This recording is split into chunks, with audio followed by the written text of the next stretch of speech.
aos outros. Eita, como isso é difícil.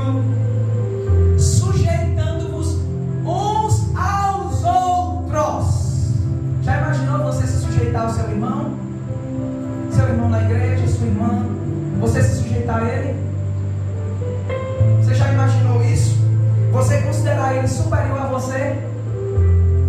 Mesmo sabendo que ele não é melhor do que você, mas você o considera, você prioriza ele. Efésios, o capítulo 5.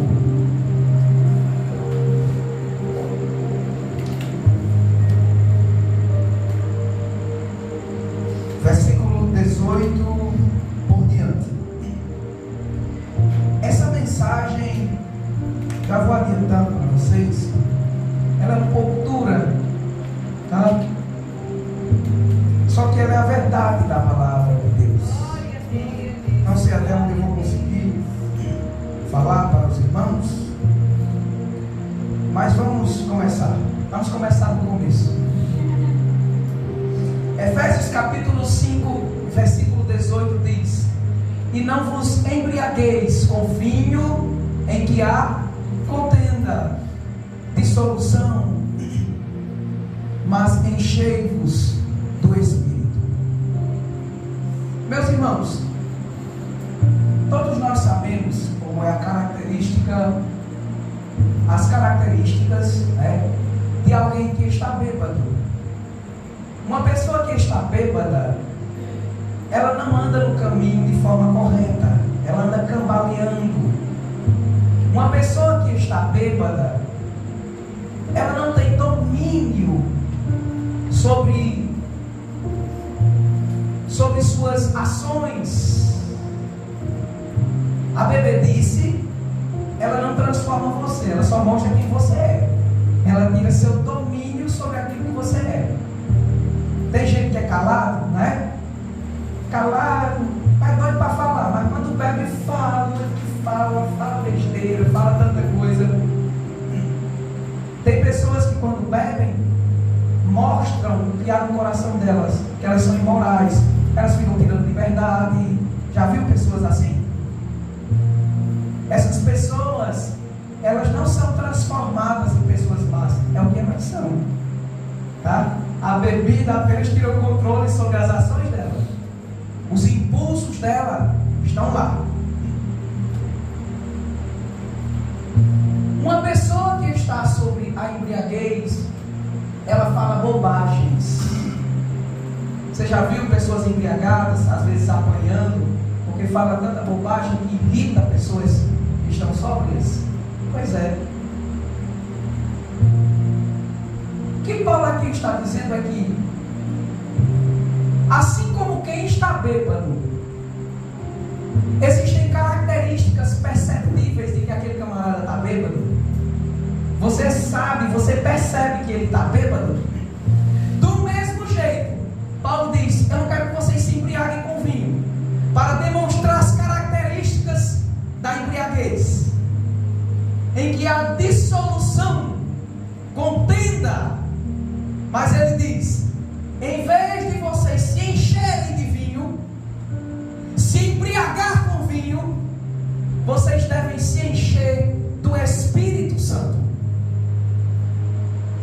Em vez de se embriagarem do vinho, ele está dizendo: se embriaguem do Espírito. Como assim? Quando o camarada está embriagado, é porque ele está cheio de vinho. E as características de que ele está cheio de vinho vão ser mostradas. As atitudes de um bêbado. Quando alguém está cheio do Espírito, somente as características do Espírito serão vistas nele. As características do Espírito Santo têm que estar na vida de quem está cheio dele. A confusão atual é que ser cheio do Espírito é pular, é marchar, é falar línguas. A igreja de Corinto falava em línguas, mas era carnal. A igreja de Corinto tinha todos os dons, mas era carnal. Uma igreja que tem profecia, que tem cura, que tem milagres, pode ainda ser carnal.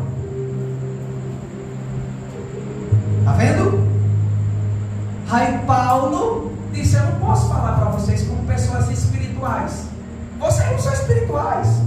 Não, quando eu olho para vocês, eu não vejo nenhuma característica do Espírito Santo em vocês.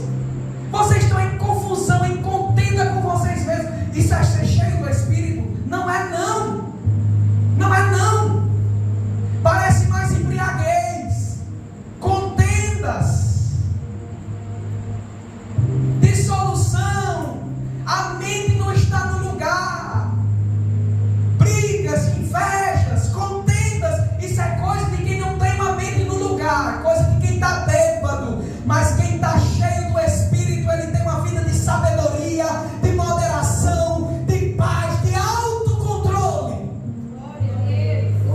É a característica de quem está cheio do Espírito.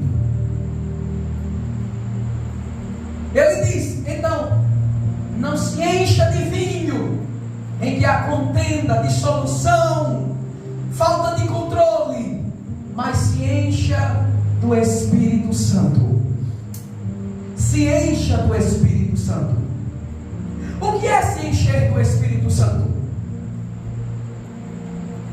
Assim que você crê em Cristo, se converte, aceita Jesus Cristo pela fé, o Espírito Santo te regenera. Ele vem e te limpa. Ele tira a impureza que está em você e ele mora agora em você. E o que o Espírito Santo quer fazer em você? Ele quer usar você como se você fosse uma máquina. A comparação não é tão perfeita, porque a máquina, ela não tem controle sobre ela. O que Deus quer fazer é agir em conjunto com você. Em conjunto com você. Mas o que o Espírito Santo quer fazer é isso, ó. Tem tua mão? Ele quer usar a sua mão. Não tem teus olhos? Ele quer usar seus olhos no lugar de você. O que é que o homem quer olhar? O que é que o homem carnal quer ver? Ele quer ver a imoralidade, ele quer ver a violência. O que é que aquele que está cheio do Espírito quer ver? O que o Espírito Santo quer ver? O Espírito Santo deseja ver Deus. Ele deseja ver Deus. Ele quer ver Deus no trabalho. Ele quer ver Deus em casa. Ele quer ver Deus em tudo. O Espírito Santo quer usar as tuas mãos. Essas mãos que você usa para ver o que não deve. Essas mãos que você usa para escrever o que não deve. Essas mãos aqui, Ele quer usar para a glória dEle. As suas mãos são usadas para quê? Como suas mãos estão sendo usadas? Será que tuas mãos são usadas e tem prazer? Será que há prazer de você dizer assim: eu quero usar minhas mãos, eu quero que elas sejam calejadas, trabalhando para Deus? Usa-me, Senhor, usa minhas mãos. É assim que você vai se enchendo do Espírito. Mas ainda é pouco. Ainda é pouco. Só as mãos? Só os olhos? Não! Você tem mais. Tem mãos? Tem os braços.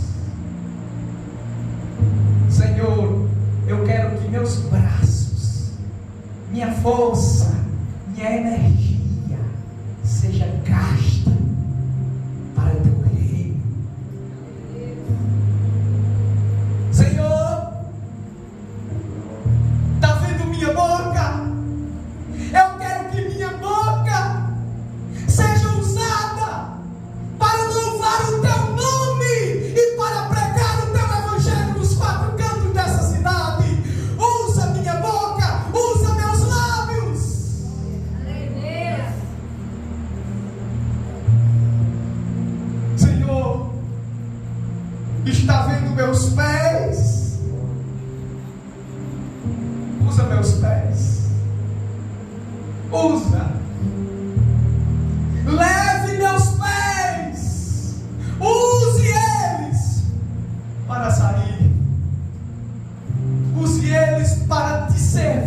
ó Deus.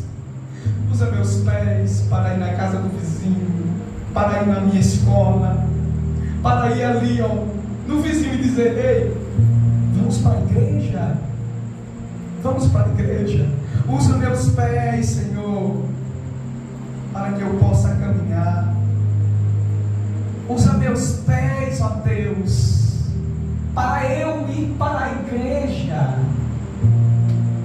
Use meus pés para eu me reunir com os santos, aqueles que têm prazer de se reunir para cultuar a Ti e aprender da Tua palavra. Usa meus pés para isto, para que eu não diga: estou cansado, mas a gente vai na rua, a gente vai para a escola a pé, a gente faz tanta coisa a pé, mas para Deus estamos cansados. Usa meus pés. Ó, o Espírito lhe enchendo, tá vendo? Encheu mão, braço, olhos, boca, os pés, os meus ouvidos. Ó Deus, usa os meus ouvidos, usa os meus ouvidos para que eles tenham prazer de ouvir a Tua palavra, Senhor. Usa eles dessa forma. Eu quero ir para a igreja e ter o prazer de me sentar e ouvir a Tua palavra, degustar, saborear da Tua palavra. Eu quero ouvir a Tua voz, meu Deus. Usa os meus ouvidos, usa meus ouvidos quando eu estiver lavando roupa, lavando pratos. Usa para que eu tenha prazer de colocar louvores, escutar, e que meus ouvidos escutem, minha boca possa cantar. Usa meu coração para que eu possa Te amar, ó Deus. Usa-me por completo, me encha por completo. Ainda tem mais, tem meu cérebro, minha mente, que minha mente tenha o prazer de pensar nas coisas do alto, nas coisas de cima, nas coisas espirituais, nas coisas edificantes. Que minha mente possa pensar: será que isso agrada a Deus? Será que isso não agrada? E que minha mente esteja sempre ativa, julgando o que é agradável a Ti e o que não é. Isso é se encher, é estar por completo dominado pelo Espírito. Não tem aquele temperamento, pois é o Espírito quem controla. Exatamente. Isso mostra que tu é ruim, que eu sou ruim, e eu dependo do Espírito Santo para refrear as minhas ações. Mas se eu estiver cheio de carnalidade, como alguém que está embriagado com vinho, o que vai sair das minhas mãos, dos meus olhos, dos meus ouvidos, da minha boca, dos meus pés, dos meus braços, são coisas que desagradam a Deus e que são usadas para o pecado, para a ira. Quais são os frutos do Espírito, ou o fruto do Espírito? Quem é dominado pelo Espírito, essas características são encontradas nele. Amor. É um crente que ama. Ele ama o irmão, ele ama seu próximo, ama sua mãe, ama seu pai, ele ama todos. Gozo, alegria. Não existe essa de crente que não é alegre, de crente que vive triste, crente que a cara da desgraça, o povo olha para ele e diz assim: é derrota pura. Não existe isso, irmãos. A vida de um crente cheio do Espírito é alegre. É impossível você ser cheio do Espírito e a alegria não transmitir, não sair de você. É impossível. Está triste?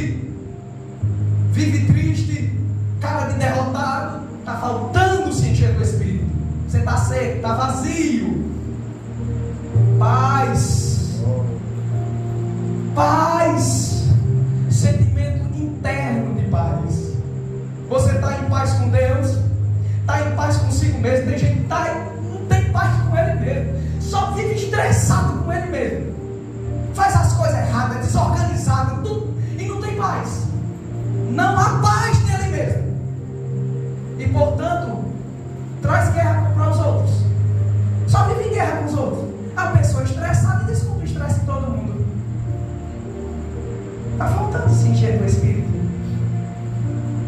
Longanimidade. Eita! Longanimidade é uma qualidade de quem demora. Alguém que demora para se irar, alguém que demora para agir. Tem aquele camarada que ele é intolerante, não é? Não sabe eu uma pessoa que já vai com aquela ignorância. Está faltando longanimidade. Ele vê o irmão mais fraco cometendo as falhas contra ele, aí ele vai ligeiro lá, matou. Longanimidade. Você vai suportando devagarzinho, devagarzinho. Tu sabe que a longanimidade de Deus é que não matou você ainda? Não jogou você no inferno? É a longanimidade. Pedro disse, ele disse assim, que surgiria pessoas, né, que diriam onde está a promessa da sua vinda. Aí Pedro disse, olha, na verdade Deus não retardou a sua promessa. Ele não adiou para depois, retardou, não. Ele disse, na verdade, Ele é longânimo para convosco, não querendo que alguns se percam, mas que todos venham a se arrepender. Ou seja, Deus está esperando tempo para a pessoa se arrepender. Longanimidade, está faltando. Está faltando. Rapidamente. Os casamentos hoje estão sendo destruídos. Os relacionamentos estão sendo destruídos. Está faltando paz, está faltando amor, está faltando longanimidade. Está faltando benignidade, fazer o bem, aquela delicadeza, todo cuidado para com aquela pessoa, a bondade, a fidelidade, mansidão,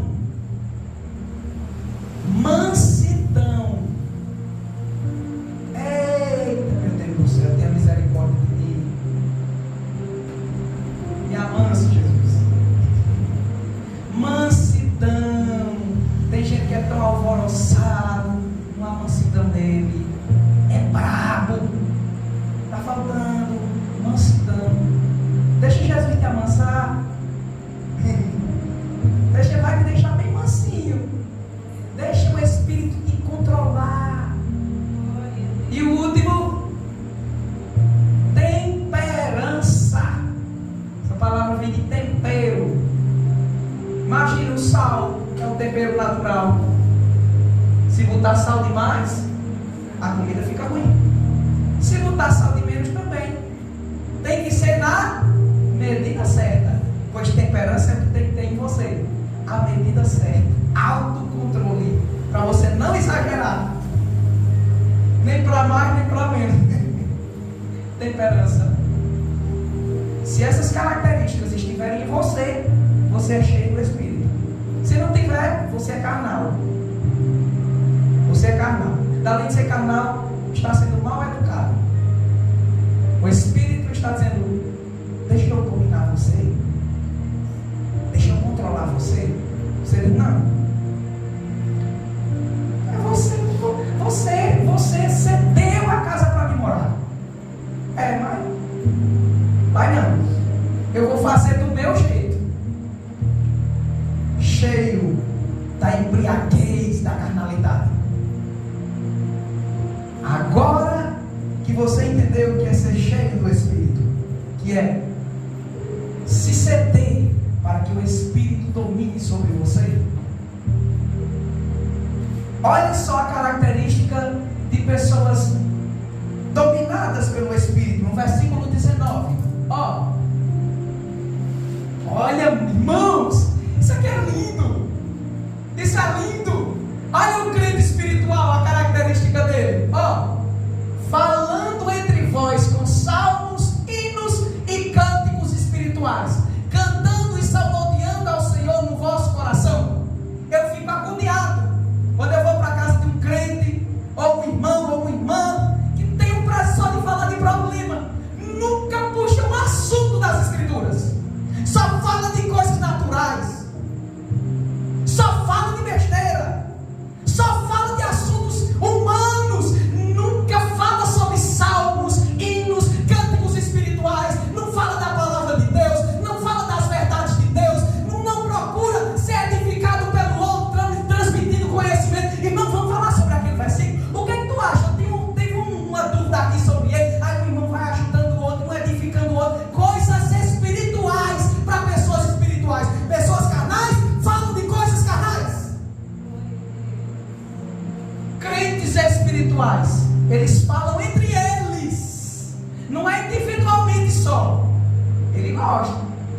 individualmente buscar a Deus, mas entre si, quando os irmãos se juntam, o que é que eles fazem?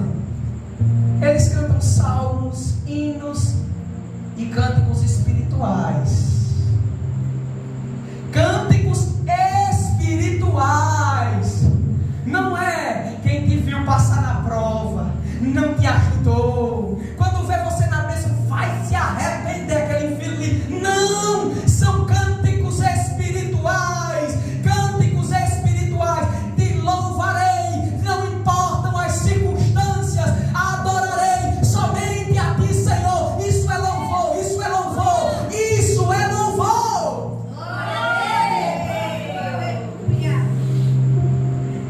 Isto é um louvor espiritual.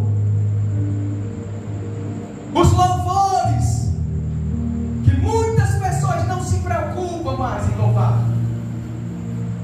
Eles querem louvar aquilo que vai fazer com que as pessoas lhes aplaudam. Diga, bom, ó. Não, mas ele procura cânticos espirituais. Ele está querendo, irmão, louvar a Deus. Um crente espiritual tem prazer de louvar a Deus, não a si, não aos outros. Tem uma palavra para você, não desanime. Tudo que você pediu a Deus já está vindo. Aí vai olhar o troço carnal que só ele. Oh Deus, pega aquela irmã, crucifica ela, arranca o couro dela e prega na cruz. Aí tá, já está vindo. Aí, oh Senhor, eu sabia que o Senhor que confessa que está vindo nada. Você é carnal. Está faltando amor em você e longanimidade. Não, são cânticos espirituais. E olha, irmãos, cantando e salmodiando ao Senhor.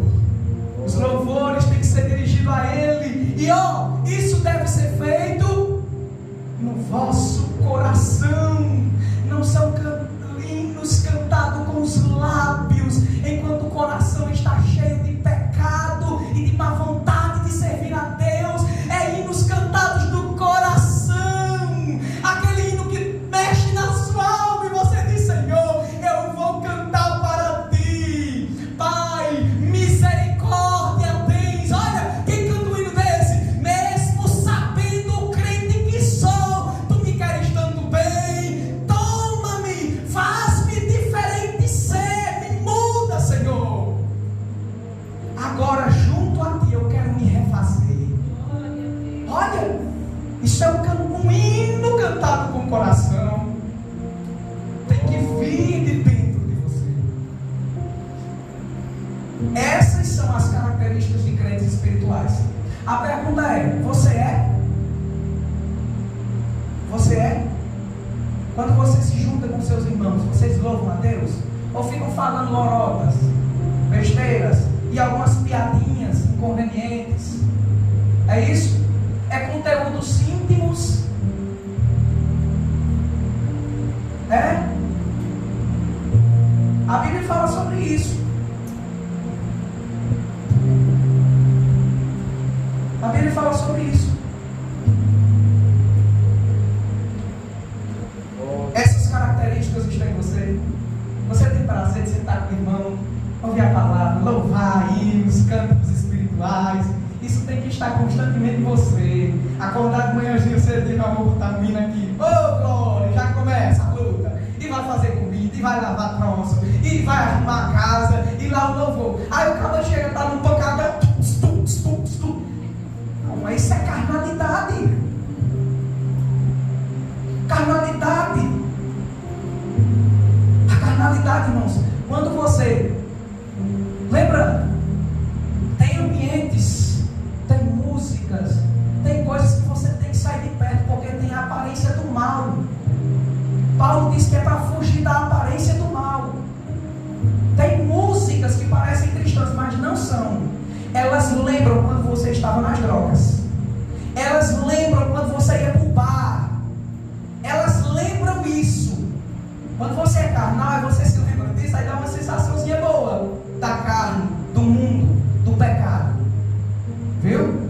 Por isso, você tem que se avaliar e dizer: tem muitas músicas do mundo que são bonitas. Eu já ouvi várias. Passando na rua, passar aí na rádio. Já ouvi várias dessas músicas que são bonitas, mas eu não canto. Já deu vontade de cantar com chá, mas não canto. Já deu vontade de tocar chá, não toco. E ainda tem gente brincando: oh, irmão, por que a gente não toca assim? Não pode escutar um sinozinho, né? Irmão, meu Deus, mas tu não quer escutar um hino?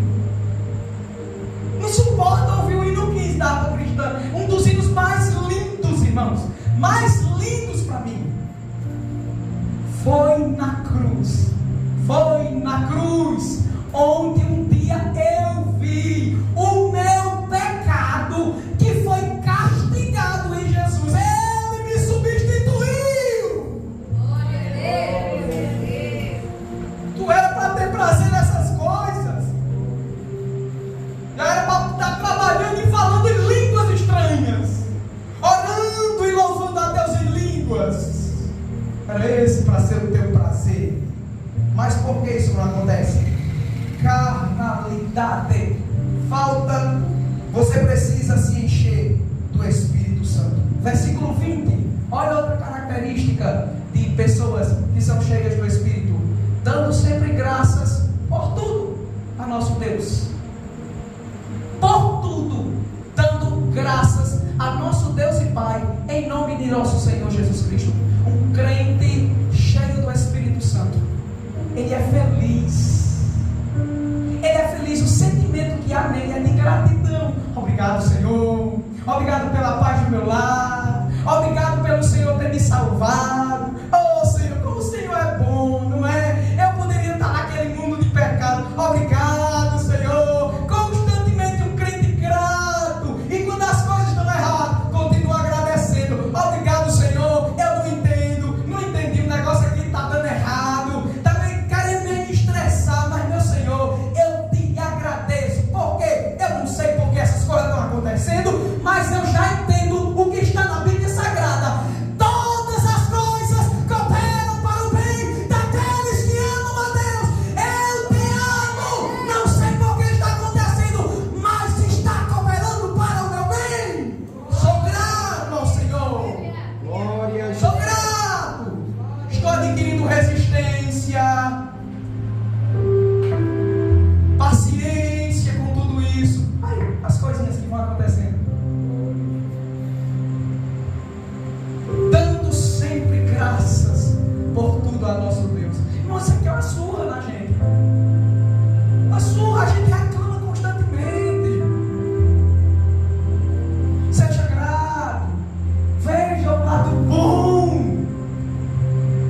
Você diga assim: estou passando por situações difíceis, mas eu quero ir até o fim para descobrir qual era o propósito exato de Deus. Eu quero ver qual era o final. Imagine se José não fosse até o fim. Hein? Quando ele foi rejeitado pelos irmãos, jogado no poço, quando ele foi vendido, quando ele foi injustiçado pela esposa de Potifar, quando ele foi esquecido pelo prisioneiro que voltou a servir ao faraó. Imagine se ele tivesse desistido. No final ele entendeu. Ele chegou até o final, ele foi até o fim e viu a grande bênção que Deus tinha para a vida dele. É usar ele como instrumento para salvar a sua família. Glória a Jesus. Ele foi feliz com isso. Agora o versículo 21, essa parte é difícil. Outra característica aqui de pessoas espirituais: sujeitando-vos uns aos outros. Eita, como isso é difícil. Sujeitando-vos uns aos outros. Já imaginou você se sujeitar ao seu irmão? Seu irmão na igreja, sua irmã, você se sujeitar a ele? Você já imaginou isso? Você considerar ele superior a você? Mesmo sabendo que ele não é melhor que você, mas você o considera, você prioriza ele. Eita, irmãos, é difícil. entender isso aqui. O conceito atual, baixa um pouquinho assim. O conceito atual de submissão, ele é mal compreendido na atualidade. Submissão, as pessoas entendem hoje que é inferioridade. Se submeter a alguém é ser inferior a ela. E não é. Não é esse conceito. Em Gálatas, o capítulo 3 e o versículo 28, está escrito. Gálatas, capítulo 3 e o versículo 28 diz: ó, nisto não há judeu, nem grego, não há servo, nem livre, não há macho, nem, ou seja, homem ou mulher, porque todos vós sois um em Cristo Jesus. Não tem ninguém melhor do que o outro. Todos vocês são um só em Cristo Jesus. Então, o judeu não é melhor do que o grego. Eles se achavam melhores. Nós somos o povo de Deus. Os gregos também são um em Cristo Jesus. Aí, o servo e o livre. O homem livre, eu sou melhor do que você que é um escravo. Naquela época era escravo, tem pessoas escravas. Eu sou melhor do que você é um escravo, eu sou um homem livre, eu tenho direitos. Aí Paulo diz, mas em Cristo Jesus vocês são um só. Você não é melhor. Macho e fêmea. Naquela sociedade em que os homens achavam que poderiam fazer qualquer coisa. Poderiam fazer qualquer coisa com suas esposas, com suas filhas. Naquela época, a sociedade romana, grega, as coisas eram complicadas. Mulheres eram violentadas, porque elas não tinham direito. Eram inferiores à sociedade. Aí Paulo diz, mas em Cristo Jesus, não tem ninguém melhor do que o outro. Vocês todos, juntos, são um só, em Cristo Jesus. Isso, irmãos, isso aqui é no cristianismo, irmão, um escravo sendo igual a um servo. Paulo diz, não tem ninguém maior do que o outro. Ninguém. Aí então o que ele vai dizer? Aqui está provando que todos são iguais diante de Deus. Mas em Efésios, o capítulo 5 e o versículo 21 está dizendo que mesmo sendo iguais, nós sendo todos iguais, nós devemos nos sujeitar uns aos outros. Não é eu me sujeitar ao irmão Oséias e pronto. É eu me sujeitar ao irmão Oséias, o irmão Oséias se sujeitar a mim, sujeitando-vos uns aos outros, um querendo o que é melhor para o outro. É essa a ideia aqui. Sujeitando-vos uns aos outros no temor de Deus. Sujeição não significa inferioridade, mas tratar o outro como se o outro fosse superior. Mesmo não sendo, mas você vai tratar ele como se ele fosse superior. É priorizar o lugar e as necessidades do outro. Isso é submissão. Submissão, quando você, sendo um juiz que poderia punir um homem que disse algo contra você, você decidiu deixar para lá. Submissão. Você olhou mais para ele com misericórdia do que para olhar para si. Eu fui desrespeitado, eu vou me vingar. Pensar em si próprio. Filipenses capítulo 3, o versículo 3 diz que a insubmissão, ela é orgulho. É orgulho. Filipenses capítulo 2, versículo 3. Olha, Filipenses 2:3. Não façam nada por contenda, ou por vanglória, mas por humildade. A insubmissão, ela é orgulho. Orgulho. As pessoas querem se vingar por orgulho. Elas querem fazer isso. Elas se sentem super-herói. Ninguém pode fazer isso comigo. Orgulho. Aí o submisso recebe a humilhação. A insubmissão também é egoísmo. Tá? Nada façais por vanglória, mas por humildade. Cada um considere os outros superiores a si mesmo. Está vendo aí? Considerar o outro superior a você mesmo. O egoísmo faz com que você faça as coisas para a glória própria. Para a glória própria. Você quer restaurar a sua imagem. Aquela pessoa disse coisas comigo na frente dos outros e eu quero fazer alguma coisa. Glória própria. Preocupando-se com a sua própria imagem. Seja humilde. Seja humilde. Você é cheio do Espírito. Deixa o Espírito dominar você. Cada um considere os outros superiores a si mesmo. Quando é o prefeito, o presidente, um juiz, uma pessoa ilustre, a gente quer levar água, né? Uma bandejinha para levar água, não é? É uma bajulação, né? Preciso de água. Quer que eu engraxe seu sapato? Quer que eu dê um cheiro na testa? Quer que abane um pouquinho para eu ficar, né? Porque são pessoas importantes, pessoas grandes. O estereótipo tem poder na sociedade. Oh meu Deus do céu. Mas a Bíblia diz que você deve considerar os outros superiores. Já imaginou um homem livre considerando o escravo superior a ele? E os interesses daquele escravo como sendo mais importantes, aquilo que faz o bem para ele,